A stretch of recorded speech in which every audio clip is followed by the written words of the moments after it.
Good morning. अब हम अपना नेक्स्ट टॉपिक स्टार्ट करते हैं जीपी का। ज्योमेट्रिक मीन क्या होता है, पहले इस कंसेप्ट को समझो कि मैथ के अंदर ज्योमेट्रिक मीन किसको बोला जाता है। अगर आपके पास दो नंबर हैं A1 एंड A2, तो इन दोनों का ज्योमेट्रिक मीन क्या होगा? Product of the square root of, मतलब square root of the product of these two positive number A1 and A2।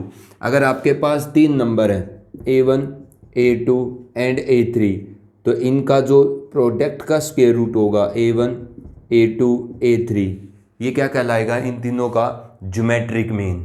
ठीक है, ये क्या कहलाएगा? इन तीनों का ज्योमेट्रिक मीन नहीं, ये हमारे पास क्या होता है, this is not the geometric mean of these three numbers. दो नंबर का ज्योमेट्रिक मीन क्या होगा? दोनों की प्रोडक्ट की पावर 1/2। अगर तीन नंबर का आप ज्योमेट्रिक मीन कैलकुलेट करते हो तो वो क्या बनेगा? तीनों की प्रोडक्ट की पावर 1/3। ठीक है, अगर चार नंबर का आप ज्योमेट्रिक मीन कैलकुलेट करते हो तो चारों नंबर की प्रोडक्ट की पावर 1/4। तो अगर मैं n नंबर्स का ज्योमेट्रिक मीन कैलकुलेट करता हूँ A1, A2, A3 up to AN, तो n नंबर्स का ज्योमेट्रिक मीन क्या होगा? इन n के n नंबर्स की प्रोडक्ट की power 1/n। This is the geometric mean of n numbers. ये क्या है? सिंगल ज्योमेट्रिक मीन, या यूं कहिए geometric mean of n numbers. तो इसका मतलब आपने क्या सीखा है, छोटी क्लासेस में सीखा भी होगा कि दो नंबर का ज्योमेट्रिक मीन कैलकुलेट करेंगे तो दोनों के प्रोडक्ट की पावर 1/2।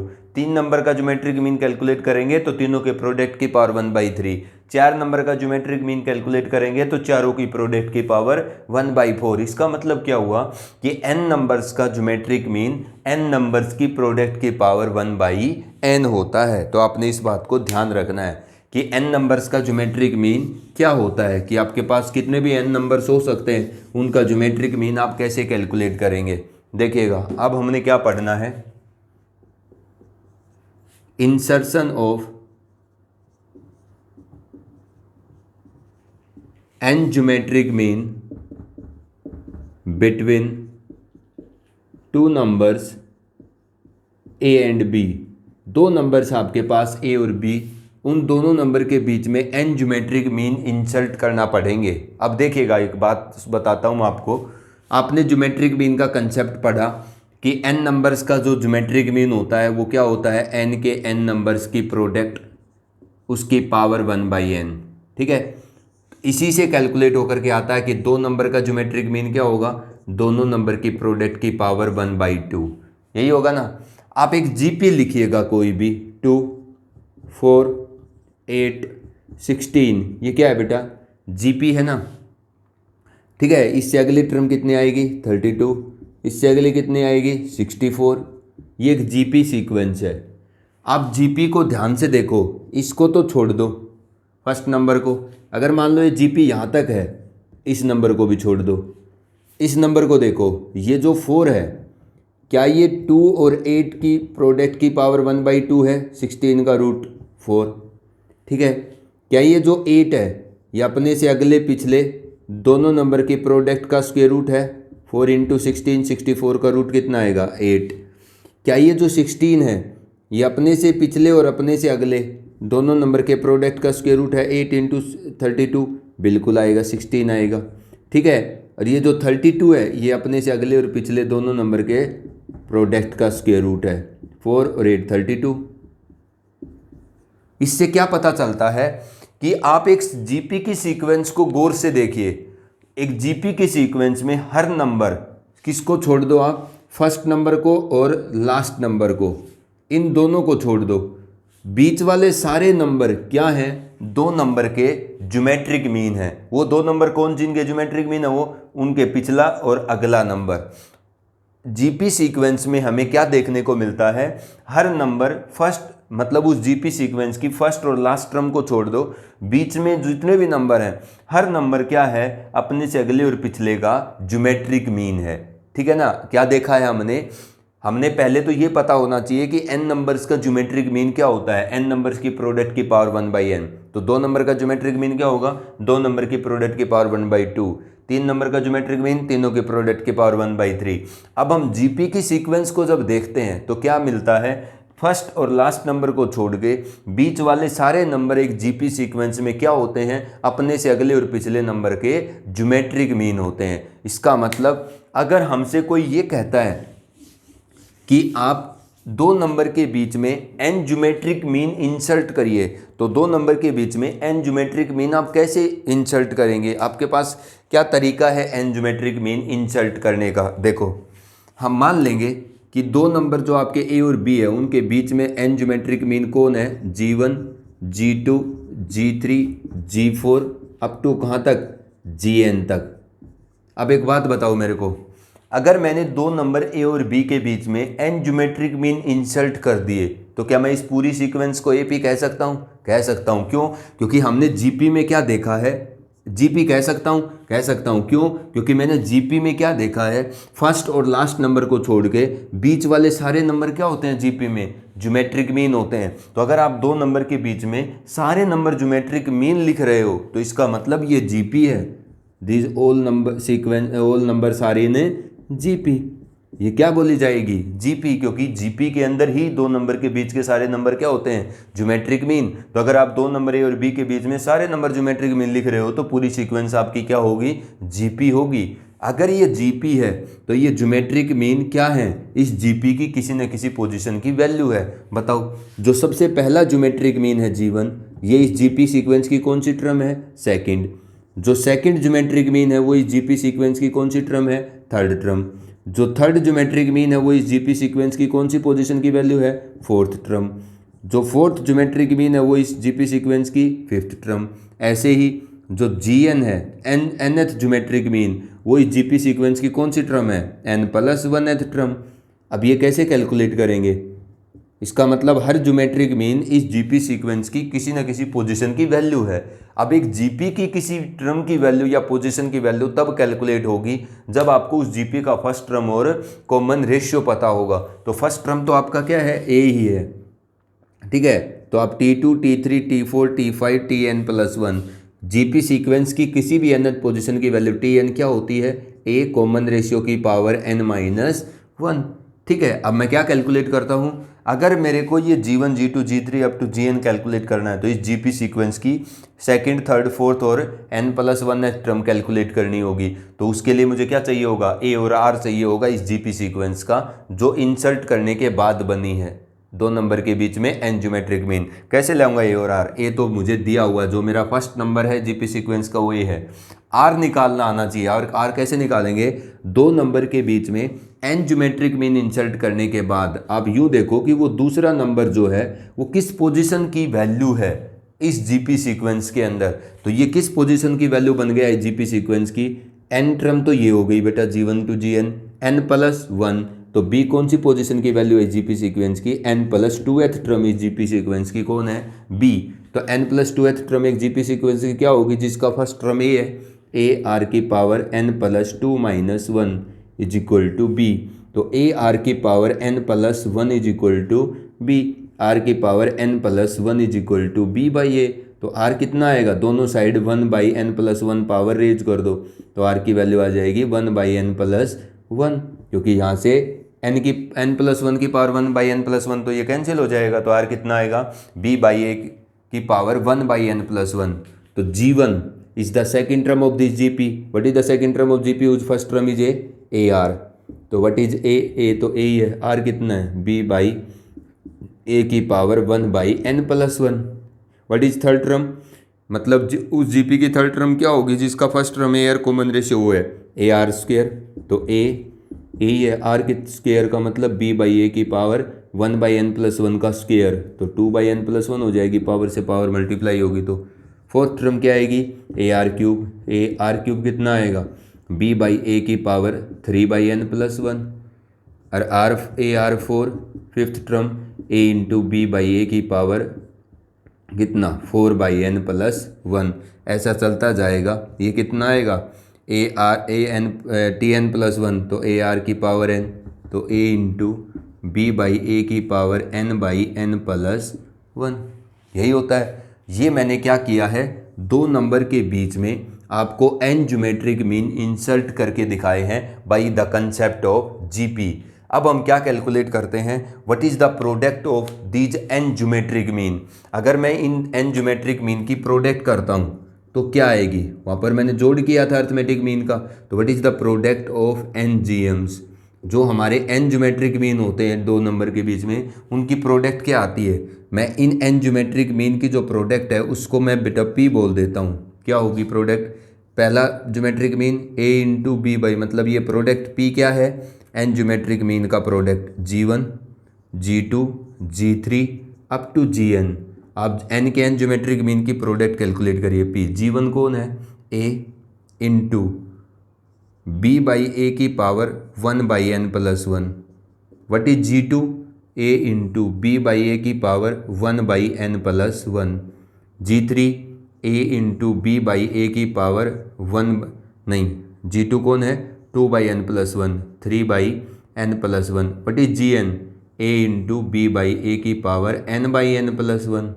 अब आप ध्यान से देखो, ए यहाँ भी है, ए यहाँ भी है, ए यहाँ भी है, हर टर्म के पास ए प्रोडक्ट में है, और ये कितनी टर्म है, n, तो इसका मतलब ए की पावर कितना आ जाएगा बाहर, ये सारे ए प्रोडक्ट में होंगे तो ए की पावर n बन जाएंगे सब के पास। ये देखो इन सभी का क्या करना है, प्रोडक्ट करना है, तो सबके पास ए है, तो ए कितने प्रोडक्ट में होंगे, जितनी ये टर्म प्रोडक्ट में n है तो ए की पावर n हो जाएंगे। अब देखो सारे b बाई ए जो बेस हैं, मतलब जो ये b बाई ए की टर्म है, ये अगर प्रोडक्ट करनी है तो सबका बेस सेम हो गया तो पावर जुड़ जाएंगी, तो b बाई ए की पावर कितनी बन जाएगी, 1 by n plus 1 plus 1 by n plus 2 by n plus 1 plus 3 by n plus 1, तो लास्ट टर्म क्या आएगा, n बाई एन प्लस 1 जो b बाई ए की पावर है।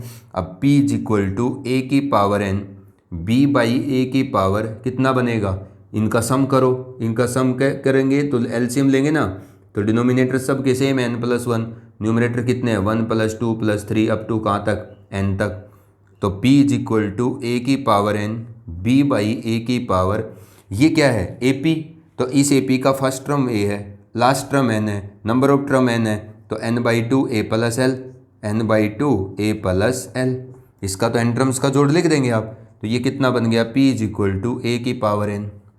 अब b बाई ए की पावर n प्लस 1 बाई 2, तो ये क्या था, b बाई ए की power 1 by n plus 1 2 by n plus 1, ये उसका सम है, ये ऊपर वाले का सम है ना 1 से लेकर n तक, नीचे क्या है हमारे पास n प्लस 1, तो इस n प्लस 1 से ये कैंसिल, तो a की power n b by a की पावर n बाई 2। आप इसको सेपरेट करो, a की पावर n b की भी पावर n बाई 2 और a की भी पावर n बाई 2, अगर कैंसिल करेंगे तो ऊपर क्या बचेगी, a की पावर n बाई 2 और b की पावर n बाई 2। क्या बेटा मैं इसको ऐसा लिख सकता हूँ, a b की पावर n बाई 2 लिख सकता हूँ। क्या मैं इसको ऐसा लिख सकता हूँ, a b की पावर 1 बाई 2 की पावर n, ठीक है, तो इसका मतलब क्या हुआ कि ये ए बी की पावर 1 बाई 2 का मतलब square root of A b की power n। This is the concept कि n ज्योमेट्रिक मीन की जो प्रोडक्ट होती है, ठीक है, वो क्या होता है, single geometric mean of a and b की पावर n के इक्वल। इसका मतलब अगर आपके पास दो नंबर के बीच में 10 ज्योमेट्रिक मीन है तो 10 ज्योमेट्रिक मीन की जो प्रोडक्ट आएगी वो उन दोनों नंबर के सिंगल ज्योमेट्रिक मीन की पावर 10 के इक्वल आएगी। What is square root of A b, square root of A b is the single geometric mean या geometric mean of the two number a and b. तो दो number के बीच में अगर आप n ज्योमेट्रिक मीन इंसर्ट करते हो तो उन n के n ज्योमेट्रिक मीन की जो प्रोडक्ट होती है वो उन दोनों नंबर के ज्योमेट्रिक मीन की पावर के n के इक्वल होती है। मतलब अगर दो नंबर के बीच में आप n ज्योमेट्रिक मीन इंसर्ट कर रहे हो तो दोनों नंबर के बीच में जो आप n ज्योमेट्रिक मीन इंसर्ट करते हो तो उन n के n ज्योमेट्रिक मीन की प्रोडक्ट क्या होगी, उन दोनों नंबर के ज्योमेट्रिक मीन की पावर n। ठीक है, अब ये कंसेप्ट आपको मैंने बता दिया कि ज्योमेट्रिक मीन क्या होता है, दो नंबर का क्या होता है, n नंबर्स का क्या होता है। अब दो नंबर्स के बीच में अगर हमें n ज्योमेट्रिक मीन इंसर्ट करने पड़ते हैं तो n ज्योमेट्रिक मीन दो नंबर के बीच में किस तरीके से हम इंसर्ट करते हैं। जब आप दो नंबर के बीच में n ज्योमेट्रिक मीन इंसर्ट करोगे तो वो पूरी सीक्वेंस जीपी हो जाएगी, तो हर ज्योमेट्रिक मीन और जीपी की किसी न किसी पोजीशन की वैल्यू होगी। अब नेक्स्ट देखिएगा, relationship between arithmetic mean AM and geometric mean GM। क्या रिलेशनशिप होता है अर्थमेटिक मीन और ज्योमेट्रिक मीन के अंदर, कौन से से बड़ा या छोटा होता है, क्या होता है, दो नंबर का अर्थमेटिक मीन क्या होता है, दोनों नंबर का सम डिवाइड बाई 2।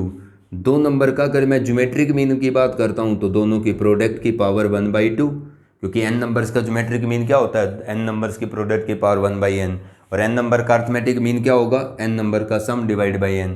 अब देखो अगर मैं a माइनस जी कैलकुलेट करूँ, इन दोनों को कंपेयर कर रहे हैं तो क्या आएगा, a plus B by 2 minus square root of A b, यही आएगा। एलसीएम लीजिए, what is a minus G, 2 से एलसीएम लेंगे 2 तो a plus b minus 2 square root of A b, क्योंकि इसके नीचे तो 1 ही है।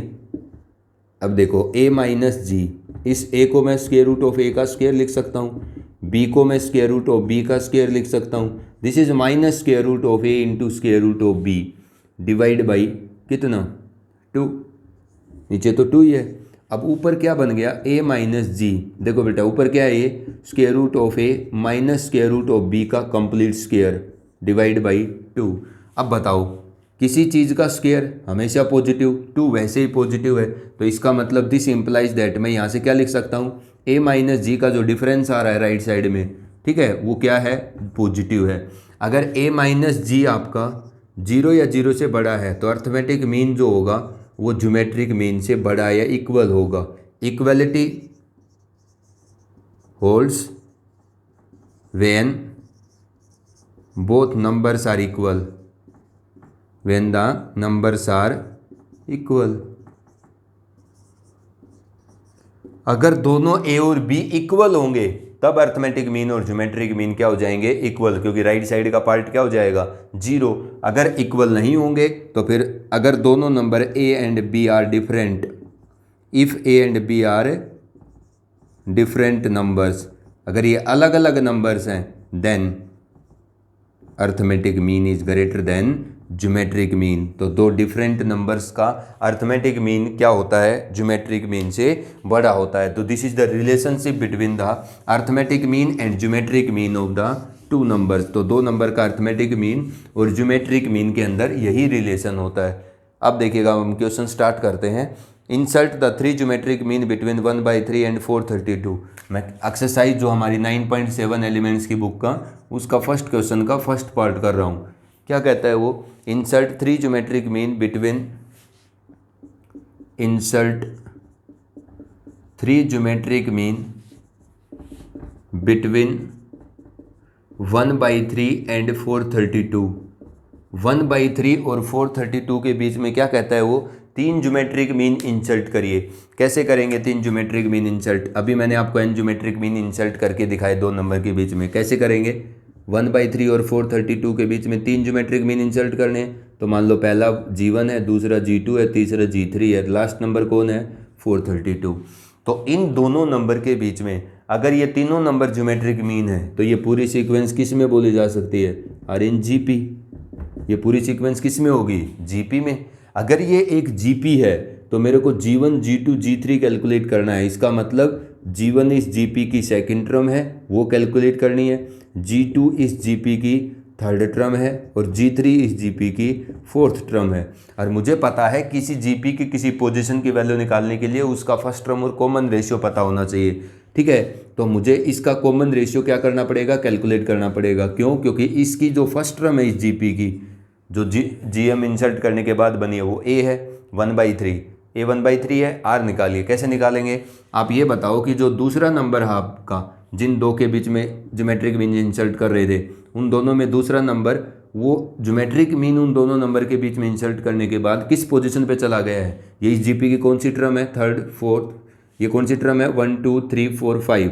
इसका मतलब मुझे इस जीपी की पांचवी टर्म कितनी पता है, 132। ए आर की पावर 4 इज इक्वल टू 432। ए तो पता है आपको कितना है 1/3, आर की पावर 4 इज इक्वल टू 432। तो आर की पावर 4 कितना आएगा, 432 मल्टीप्लाइड बाई 3। तो आर की पावर 4 इज 3 2 6, 3 3 9, 3 4 12।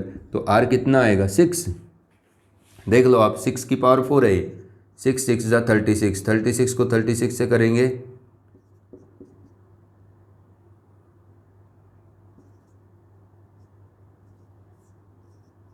ठीक है ना। तो ये 6 की पावर 4 है। आर की पावर 4 इक्वल टू 6 की power 4, this implies that r is equal to 6। तो अगर आर 6 आ गया तो मेरे को जीवन कैलकुलेट करना है। जीवन का मतलब इस जीपी की सेकंड टर्म, इस जीपी की सेकंड टर्म क्या होगी ए आर, थर्ड टर्म क्या होती है जीपी की ए आर स्क्वायर, और फोर्थ टर्म क्या होती है ए आर क्यूब। तो G one is equal to a into r, a 1/3, r 6 है, 3 2 6। तो फर्स्ट ज्योमेट्रिक मीन कितना आता है 2। सेकंड ज्योमेट्रिक मीन कितना आएगा a r square, that is equal to what is a 1/3, r square 36, कितना हो जाएगा 12। This is the second geometric mean. Third geometric mean fourth term of this GP a r cube, तो a 1/3, are cube का मतलब 6 into 6 into 6, 3 2 6, 6 is the 36, 36 2 72। तो ये इसका third geometric mean है। तो इस कंसेप्ट से या इस तरीके से हम क्या करते हैं, दो नंबर के बीच में एन ज्योमेट्रिक मीन इंसर्ट करते हैं।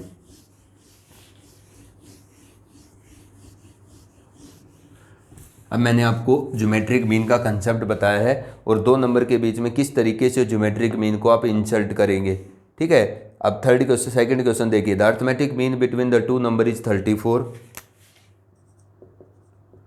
क्या कहता है वो, the arithmetic mean A M between the two numbers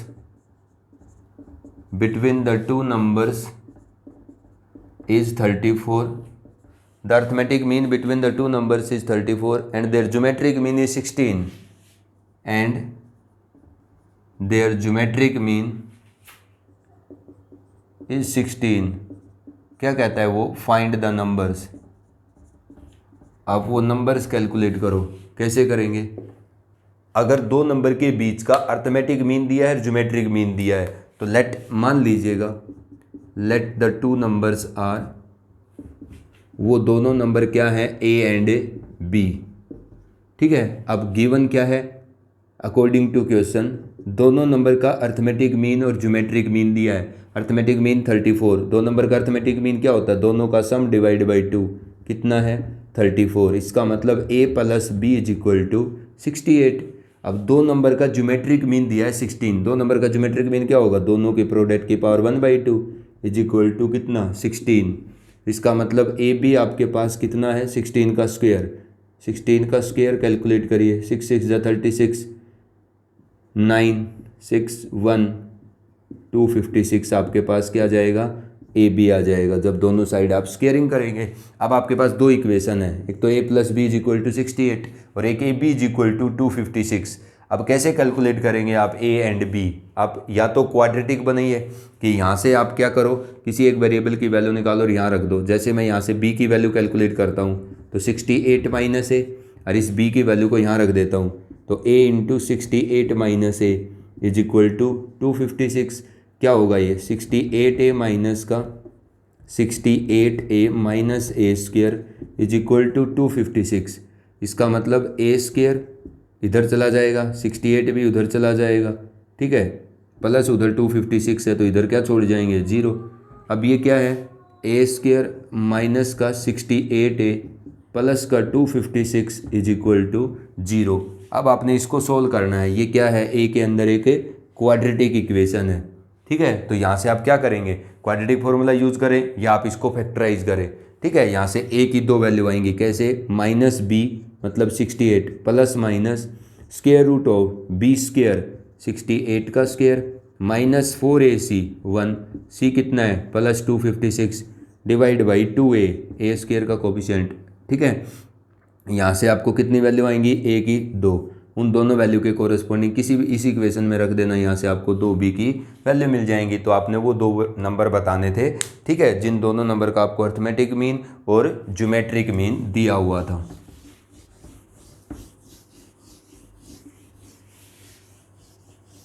अब देखिए एक क्वेश्चन और करते हैं हम। If the arithmetic mean between a and b is twice their geometric mean, if the arithmetic mean if the arithmetic mean between a and b is twice their geometric mean, अगर दो नंबर का arithmetic mean double है उनके geometric mean का, तो show that, तो आप ये शो करिए then show that a and b, a ratio b is equal to 2 plus square root of 3 ratio 2 minus square root of 3। अब ये एक इम्पोर्टेंट क्वेश्चन है, इसके अंदर एक से ज़्यादा क्वेश्चन मिलेंगे इस टाइप के, वो देखिएगा कैसे करेंगे हम। क्या कहता है कि दो नंबर का अर्थमेटिक मीन जो है वो डबल है उनके ज्योमेट्रिक मीन के। तो मैं मान लेता हूँ कि let the two numbers are, वो दोनों नंबर क्या हैं जिसकी बात कर रहा है, ए एंड बी, ठीक है। और वो तो दिए हुए हैं, तो आपको दो नंबर दिए हुए हैं। देन अकॉर्डिंग टू क्वेश्चन क्या बोल रहा है वो कि दो नंबर का जो अर्थमेटिक मीन है वो डबल है उनके ज्योमेट्रिक मीन का। इसका मतलब दो नंबर का अर्थमेटिक मीन क्या होगा, a plus B by two double है किसके, उन दोनों के ज्योमेट्रिक मीन का। तो 2 times of square root of A b, दो नंबर का arithmetic mean twice of their geometric mean. अब दो नंबर का रेशियो कैसे कैलकुलेट करेंगे, तो देखो आप ध्यान से, जब आपको a plus B by two is n times of square root of A b लिखा हो, अगर आपको क्या कहता है वो कंपैरिजन देता है, arithmetic mean is n times of the geometric mean, मतलब a प्लस बी, मतलब ये जो कंपैरिजन बोलता है arithmetic mean is n times of geometric mean, उससे आप दो नंबर का रेशियो कैसे कैलकुलेट करेंगे। देखिएगा, ये जो हमारे पास राइट साइड में ज्योमेट्रिक मीन है ना, n times of geometric mean, ठीक है। आप इसको a प्लस बी बाई कितना है, ये नीचे कितना है 2, और इधर कितना है 4, इधर कितना है square root of A b है ना, ठीक है। तो अगर मैं इस 2 को उधर ले जाता हूँ तो ये कितना बन जाएगा 4 times of square root of A b. हम यहाँ पर क्या करेंगे, कंपोनेंडो एंड डिविडेंडो का जो कंसेप्ट है उसको अप्लाई करेंगे, ये लिखने की ज़रूरत भी नहीं है आपको, ठीक है। अब देखिए, कंपोनेंडो और डिविडेंडो के कंसेप्ट से, इस रिलेशन से कि A M is n times of geometric mean कैसे कैलकुलेट करेंगे और बी का रेशियो। देखिए, a plus B by two is equal to 2 root A B, सिर्फ आपने square root of A B का पार्ट इधर ले आना है, ठीक है। 2 times of square root of A B हो जाएगा, इधर बचेगा 2। आपने क्या करना है, अर्थमेटिक मीन के नीचे ज्योमेट्रिक मीन लिख देना है। मतलब इस तरीके की इक्वेशन अगर आपको गिवन है कि arithmetic mean is n times of geometric mean, तो क्या लिखिए आप, arithmetic mean divide by geometric mean is equal to n। समझ में आ गई। ये क्या लिखा है, arithmetic mean a plus B by two, geometric mean is equal to n। अब क्या करेंगे, ये हमारे पास दो फ्रैक्शन है, ये दो क्या है फ्रैक्शन है जो आपस में क्या है इक्वल। समझ में आ गई। एक कंसेप्ट होता है बेटा कंपोनेंडो, ठीक है, छोटी क्लासेज में आपने पढ़ा होगा। एक होता है डिविडेंडो, ठीक है, और एक होता है कंपोनेंडो एंड डिविडेंडो, बोथ। ये फ्रैक्शन के पार्ट हैं कि अगर आप दो फ्रैक्शन आपके इक्वल हैं, a by B is equal to C by D, तो कंपोनेंडो क्या कहता है कि अगर आप न्यूमरेटर को चेंज कर दें, न्यूमरेटर माइनस डिनोमिनेटर, और दोनों फ्रैक्शन के न्यूमरेटर को क्या कर दें, न्यूमरेटर माइनस डिनोमिनेटर, तो ये दोनों फ्रैक्शन भी इक्वल आएंगे। कंपोनेंडो क्या कहता है कि अगर दो फ्रैक्शन आपके इक्वल हैं तो दोनों फ्रैक्शन को अगर आप चेंज कर देते हैं, न्यूमरेटर मतलब दोनों फ्रैक्शन अगर आपस में इक्वल हैं तो दोनों फ्रैक्शन के अगर न्यूमरेटर्स को किस में चेंज कर दिया जाए, न्यूमरेटर माइनस डिनोमिनेटर के अंदर, तो after numerator change into numerator minus denominator new fraction are also equal. मतलब अगर दो फ्रैक्शन आपस में इक्वल हैं तो दोनों के अगर न्यूमरेटर्स को न्यूमरेटर माइनस डिनोमिनेटर से चेंज करके लिखेंगे तब भी नए फ्रैक्शन आएंगे, वो भी इक्वल ही होंगे। डिविडेंडो क्या कहता है कि अगर दो फ्रैक्शन आपस में आपके इक्वल हैं तो क्या होगा अकॉर्डिंग टू डिविडेंडो कि अगर आप डिनोमिनेटर्स को चेंज कर देते हो, न्यूमरेटर माइनस डिनोमिनेटर, ठीक है, तब भी ये दोनों क्या रहेंगे इक्वल, नए फ्रैक्शन आएंगे, ये भी क्या होंगे इक्वल ही होंगे। अब कंपोनेंडो और डिविडेंडो दोनों क्या कहते हैं कि अगर आप न्यूमरेटर को चेंज कर दो, न्यूमरेटर माइनस डिनोमिनेटर, और न्यूमरेटर को चेंज कर दो न्यूमरेटर प्लस डिनोमिनेटर, और डिनोमिनेटर को चेंज कर दो न्यूमरेटर माइनस डिनोमिनेटर, ठीक है ना, तो c प्लस डी, यहाँ क्या आ जाएगा c माइनस डी, ये फ्रैक्शन भी आपस में क्या आएंगे इक्वल ही आएंगे। आप चेक करके देख लो, अगर ये आपके पास 6/12 है, ये कितना है 4/8, ठीक है। अगर मैं कंपोनेंडो लगाता हूँ तो कंपोनेंडो क्या कहता है, numerator change into numerator plus denominator, शायद मैंने माइनस लिख दिया, कंपोनेंडो में नहीं आएगा बेटा, कंपोनेंडो में प्लस में चेंज होगा। तो देखो अगर 6/12 4/8 के इक्वल है, तो अगर कंपोनेंडो अप्लाई करेंगे तो 6 + 12/12 इज इक्वल टू 4 + 8/8 बराबर आएंगे। कितना होगा ये 18/12, ये कितना होगा 12/8, 4 2 × 8 4 3 × 12 6 2 × 12 6 3 × 18 इक्वल है। तो अगर दो फ्रैक्शन आपस में इक्वल है तो कंपोनेंडो अप्लाई कर सकते हैं। कंपोनेंडो क्या कहता है, अगर दो फ्रैक्शन इक्वल हैं तो दोनों के न्यूमरेटर्स को अगर न्यूमरेटर प्लस डिनोमिनेटर में चेंज करोगे तो आने वाले नए फ्रैक्शन भी इक्वल ही आएंगे। और अगर दो फ्रैक्शन इक्वल हैं तो डिविडेंडो क्या कहता है, अगर दोनों के डिनोमिनेटर को चेंज करोगे ना आप न्यूमरेटर माइनस डिनोमिनेटर के अंदर, तब भी आने वाले फ्रैक्शन इक्वल ही आएंगे। मतलब 6/-6 और 4/-4, तो -1 आएंगे ना दोनों, ठीक है। अरे कंपोनेंडो और डिविडेंडो अगर दोनों अप्लाई करेंगे ना एक साथ, तो न्यूमरेटर चेंज इनटू न्यूमरेटर तो दोनों फ्रैक्शन की किस में चेंज कर दो, न्यूमरेटर प्लस डिनोमिनेटर में, ये तो कंपोनेंडो अप्लाई हो गया। और डिनोमिनेटर्स को किस में चेंज कर दो, न्यूमरेटर माइनस डिनोमिनेटर के अंदर, ये डिनोमिनेटर अप्लाई हो गया। तो दोनों एक साथ अप्लाई करेंगे न्यूमरेटर और डिनोमिनेटर के ऊपर कंपोनेंडो और डिविडेंडो, तब भी आने वाले नए फ्रैक्शन इक्वल ही आएंगे। तो this is the concept of componendo and dividendo. अलग अलग लगा सकते हैं, एक साथ भी लगा सकते हैं। अगर आपको arithmetic mean n times of geometric mean दिया है तो ज्योमेट्रिक मीन आप अर्थमेटिक मीन के नीचे लिखिए, और इस रेशियो से मतलब am/gm अगर इक्वल टू n है तो इस रेशियो से a और b नंबर का रेशियो लाएंगे हम इस रिलेशन की मदद से। यही रिलेशन है ना। क्या करेंगे हम, by applying the componendo and dividendo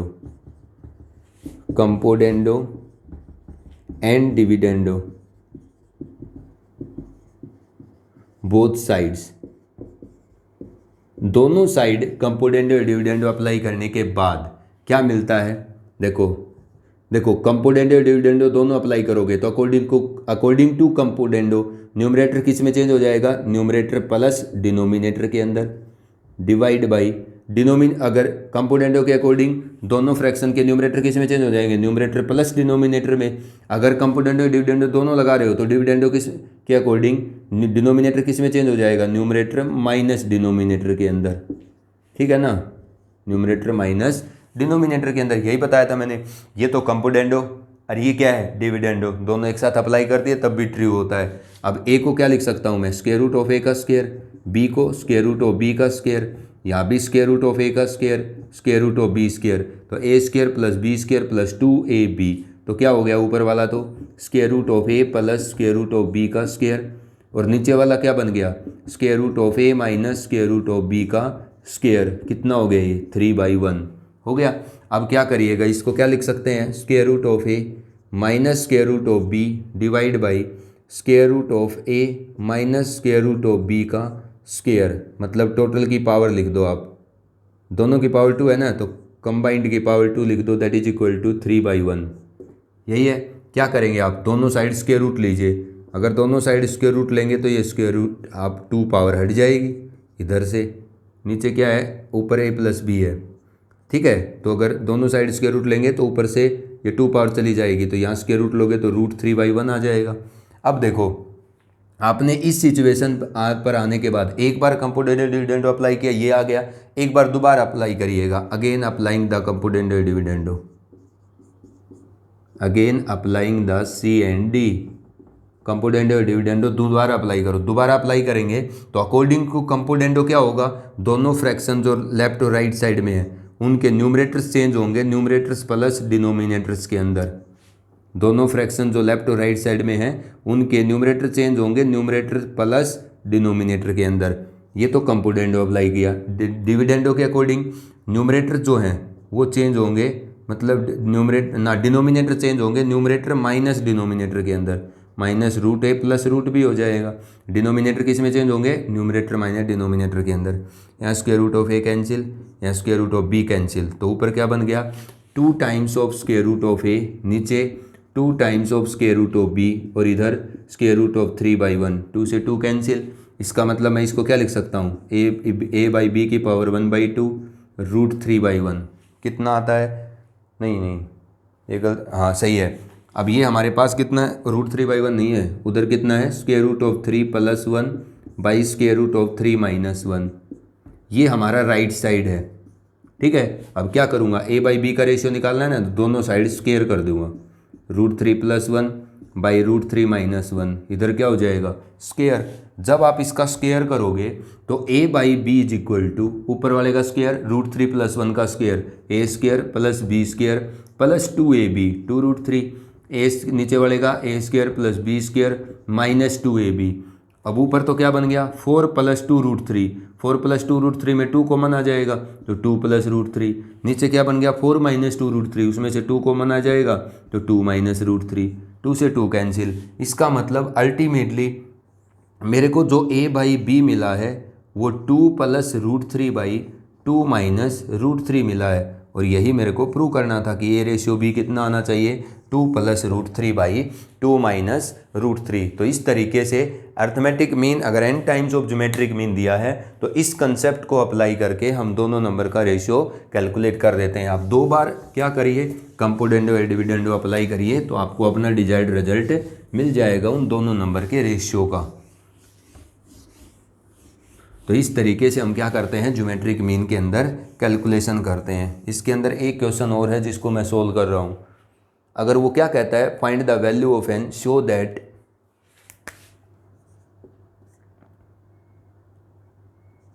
find the value of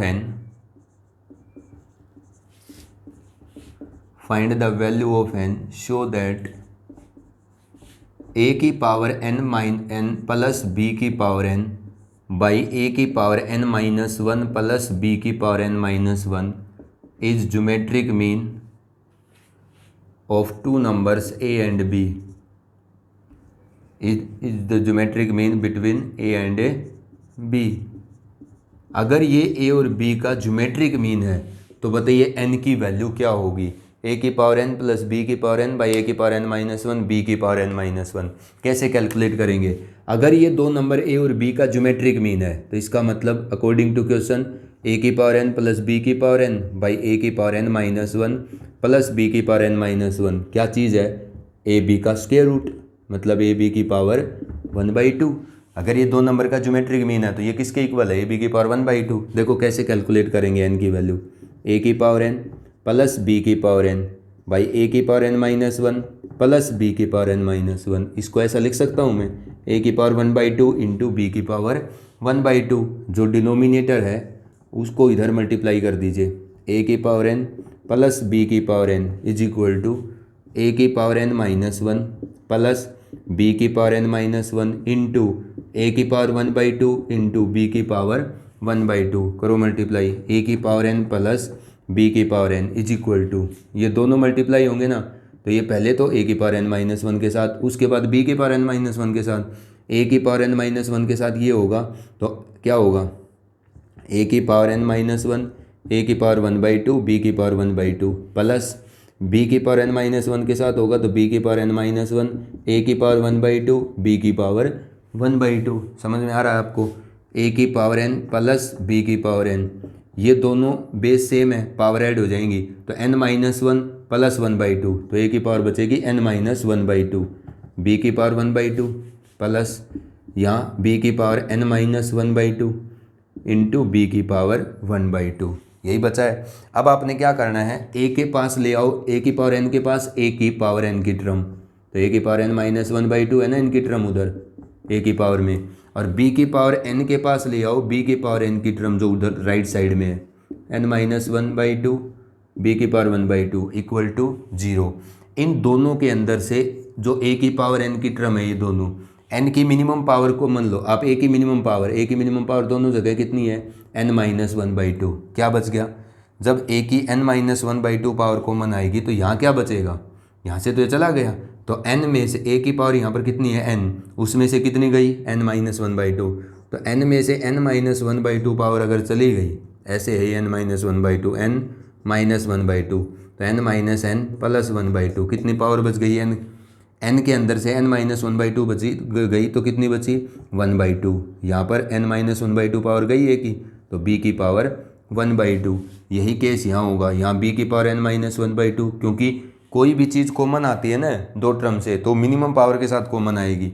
यहाँ भी क्या बचेगी b की पावर 1/2, क्योंकि n के अंदर से अगर n-1/2 पावर गई तो 1/2 पावर बचेगी, माइनस क्या बचा, b की पावर n/2 1/2, और यहाँ क्या बचा है a की पावर, यहाँ b की पावर n-1/2, ठीक है, a की पावर 1/2, ये गलत लिख दिया यहाँ, a की पावर कितना है 1/2, तो यहाँ a की पावर 1/2 इज इक्वल टू 0।